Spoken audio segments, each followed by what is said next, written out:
মানে এই সাজটা হচ্ছে আমার হাজবেন্ডের ফেভারিট। ওকে, আমারও ফেভারিট সাজটা, আমার হাজবেন্ড একটু কিউট লাগে সেজন্য সাজা হয়। ও বস, প্রেম যে অন্ধ হয় সেটা আমরা সবাই জানি, কিন্তু প্রেম যে চোখের মাথাকে একেবারে পাগলা গারদ পর্যন্ত পৌঁছে যায় সেটা আজকের ভিডিও না দেখলে বিশ্বাসই করতে পারতাম না। মানে এই সাজটা হচ্ছে আমার হাজবেন্ডের ফেভারিট। ওকে ভাই রে ভাই, কেউ একটু আমার চোখে গঙ্গা জল সেটা, আমি তো ভাবছিলাম মনে হয় কোনো হরর সিনেমার শুটিং চলতেছে, না হলে কেউ শ্মশান থেকে ডিরেক্ট একেবারে লাইভে চলে আসছে। ও মা, এতে দেখি ওরা স্বামীর জন্য পেট মিশাচ্ছে। তো বলি কি, স্বামীর সাথে যখন এক বিছানায় শও তখন স্বামীর পেট নির হাত থেকে বাঁচার জন্য কি গোবর, গঙ্গা জল, শুকনা লঙ্কা, রসুন এমনকি চপ্পল গায়ে লাগাই হয় নাকি?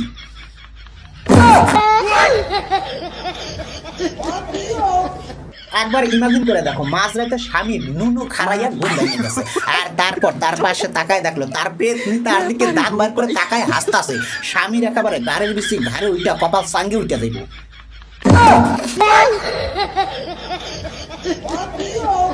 কেমন লাগতেছে? অদ্ভুত, অতি উত্তম, একদম বিপি ফাটা সুন্দর লাগতেছে। Thank you so much. Most welcome. তো পেটনি ম্যাডাম, আপনার স্বামীর নাম কি? আমার হাজবেন্ড নাম এসপেরামেন্ট সাব্বির। এসপেরেনাম সাব্বির, এটা আবার কেমন নাম? ও তাই তো, তাই তো তোমার উপর পেটনির এক্সপেরিমেন্ট চলাইছে। আচ্ছা পেটনি ম্যাডাম, একটা ডায়লগ শোনাও তো।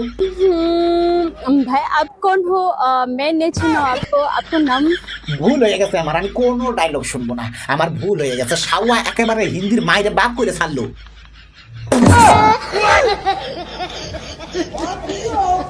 ও যদি আমার থেকে দূরে থাকে তাহলে আমার কিছু ভালো লাগে না, ও আমার পাশে থাকলে আমার কষ্ট দিলে আমার ভালো লাগে। একদম খাঁটি ইমোশনাল বিসি ফাটা রোস্ট কন্টেন্ট খুঁজে পাইছি, একদম অদ্ভুত প্রেম রোগ মার্কার টক্সিক লাভ। আরে ভাই, এটা ভালোবাসা না থার্ড ডিগ্রি টর্চার? সিরিয়াসলি? হ্যাঁ সিরিয়াসলি। এই পোলাপানদের ব্রেনের কেমিক্যাল লোসাটা একটু বোঝার চেষ্টা কর। ও দূরে থাকলে ভালো লাগে না, ঠিক আছে বুঝলাম, কিন্তু ভাই তুই তো বিরোহীদের দাস হয়ে গেছিস। হ্যাঁ, পাশে থাইকে তোর ব্যাকবোন ভাইয়া ঘুরে করে দিলেও তোর কষ্ট লাগবে না, মানে ফেবিকুইক মার্কা প্রেম। দূরে থাকলে কোনো মতেই জোড়া লাগবে না, কিন্তু কাছে থাকলে যতই ব্যথা বেদনা থাক না কেন ভাদ্র মাসের কুত্তার মতো জোড়া লেগে যাবে। আর ব্যথা বেদনা যে কোন দিক দিয়ে ফুরুত করে দূর হয়ে যাবে তা কেউ কইতে পারবে না। সিরিয়াসলি? হ্যাঁ সিরিয়াসলি। এত ভালোবাসি আমি তা বলতে পারবো না, কিন্তু ওরে আমি অনেক ভালোবাসি। মানে এদের ভালোবাসা হচ্ছে মশার কামড়ের মতো, এদের গায়ে বসা কামড় দিয়া রক্ত চুষা উড়ে যাইতেছে, তাও এরা বলবে কি আহা মশাটা আমাকে কি ভালোবাসে, আমার গায়ে বসছে, ও উড়ে গেলে আমার ভালো লাগে না। সিরিয়াসলি? হ্যাঁ সিরিয়াসলি। পুলাটা বুঝতে পারতেছে না মেয়ে মশা যে কতটা খতরনাক। এরা শুধু কামড় দেয় না, এরা দেহের মধ্যে ডেঙ্গু, জিকা ভাইরাস, চিকুনগুনিয়া এদের মতো নানান খতরনাক ভাইরাস গুলা দেহের মধ্যে একেবারে পুশ করে দিয়ে চলে যায়। হ্যাঁ, এই মেয়াগুলা হচ্ছে এডিস মশা, এডিস। সিরিয়াসলি?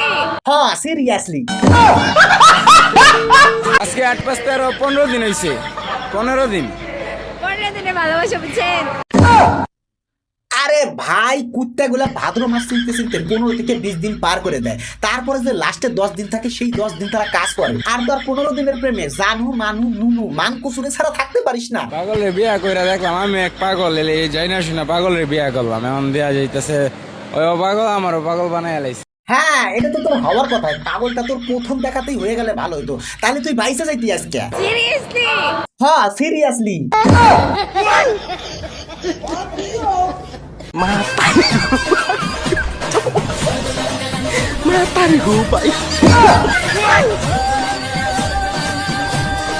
আরে আরে এই বনু, এই অসময়ে আবির খেলিস কেন? আরে ঘটনা ঘটাইছে, এই তো কপালে ইন্দুর ও না সিঁদুর ঘষে দিল। এই বনু হা করতে দেখি তোর দুধে দাঁত পড়ছে দেখি।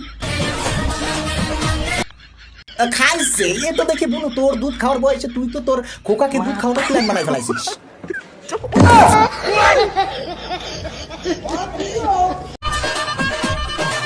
এই ভাই, এই ভাই, তোর মা তোকে ডাকতেছে, দেখ তোর মা জল গরম করে গামছা নিয়ে সর্ষের তেল নিয়ে বসে আছে, তোকে ন্যাংটা করে স্নান করাবে বলে। আর তুই এখানে আবির নিয়ে, ও না সিঁদুর নিয়ে ঘষাঘষি করতেছিস। যা তাড়াতাড়ি যা, তোর মা আজকে তোরে একেবারে 5 হাত দাইলাই কাঁচা কুঞ্চি দিয়ে বাড়িয়ে একেবারে লাল করে ফেলাইবো।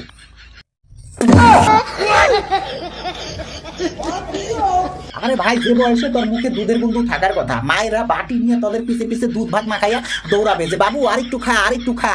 ও মা, তারা তো দেখি ডাইরেক্ট সাদনা তলায় গিয়া কুকুল বলার জন্য অস্থির।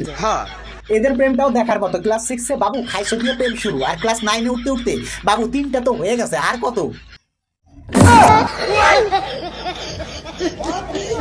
অ্যাকচুয়ালি একটা হালকা করে বলি, আমার মিস্ত্রি লাগবে দুটো, একটা হচ্ছে স্ন্যাক্সের আইটেমের মিস্ত্রি, আর একটা হচ্ছে বিরিয়ানি মিস্ত্রি।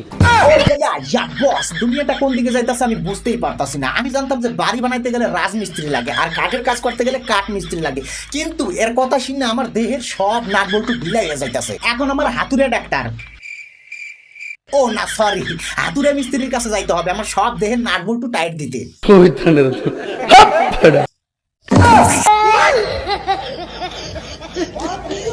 মিস্ত্রি লাগবে দুটো, একটা হচ্ছে স্ন্যাক্সের আইটেমের মিস্ত্রি, আর একটা হচ্ছে বিরিয়ানি মিস্ত্রি। ওরে আমার কপাল, হাই হাই রে, বিরিয়ানির মিস্ত্রি আবার স্ন্যাক্সের মিস্ত্রি। ওরে ডিজে অরুণ পাঠা, তুই কি বিরিয়ানি রান্না করবি না বাসমতি চাল দিয়ে তাজমহল বানাবি? আর স্ন্যাক্সের মিস্ত্রি দিয়ে কি করবে? ওই সিঙ্গারার ভিতরে কি আলু কম পড়ে গেলে ওই বালি আর সিমেন্টের মশলা দিয়ে কি প্লাস্টার করে দিবে, নাকি ওই সিঙ্গারার যে কোনগুলি আছে সেগুলা ওলন্দাজ কইরা সমান করার জন্য মিস্ত্রি লাগবে? স্ন্যাক্স বানাতে এখন শেফ বা রাঁধুনি লাগে না, এখন মিস্ত্রি দিয়ে কাজ চলে যায়। একটু ভাইবে দেখো, ফুচকার আলু মাখাকে এখন বেলসা আর কুদালের প্রয়োজন হবে, আর ওই ফুচকার ভিতরে যে টক জল দেয় সেটা দেওয়ার জন্য পাম্পের মেশিন বসাতে হবে।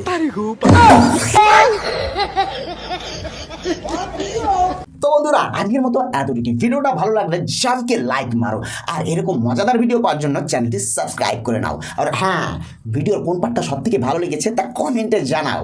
তো টাটা, বাই বাই, দেখা হচ্ছে অন্য কোনো ভিডিওতে।